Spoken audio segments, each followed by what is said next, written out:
ఒకవైపు ఐబొమ్మ రవిని జైల్లో పెట్టారు, బెయిల్ కూడా ఇవ్వలేదు. బెయిల్ నేనాకి ఇచ్చే అవకాశం లేకపోయినా కావాలని పెట్టారు, ఏడిపిస్తున్నారు. ఎందుకంటే ఆయన పైరసీ చేశాడని. ఇప్పుడు ఏం చేస్తారు మీరు కొత్తగా సినిమాలు వస్తుంటే మళ్ళీ ₹1000 టికెట్కి పెంచేశారు. వాళ్ళు 1000 కోట్ల రూపాయలు ఖర్చు పెట్టి విలాసవంతమైన సినిమాలు చేస్తుంటే వాళ్ళు ఏదో లాస్ అయిపోయినట్టుకి మళ్ళీ సామాన్య ప్రజానికి మళ్ళీ ₹1000 టికెట్ పెట్టడం అంటే ₹1000 టికెట్ పెట్టుకుంటారు, ఆడ ఇంకో ₹1000 ఖర్చు అవుతుంది. వాళ్ళు నీళ్ళు తాగినా, కూల్ డ్రింక్ తాగినా, టీ తాగినా, కాఫీ తాగినా, కార్న్ ఫ్రైస్ తిన్నా కూడా అయిపోతా ఉంది.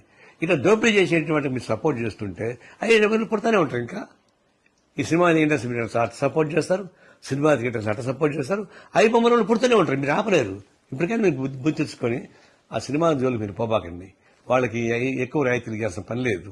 అందులో టికెట్ రైట్స్ పెట్టాల్సిన అవసరం లేదని చెప్పి నేను డిమాండ్ చేస్తా ఉన్నా.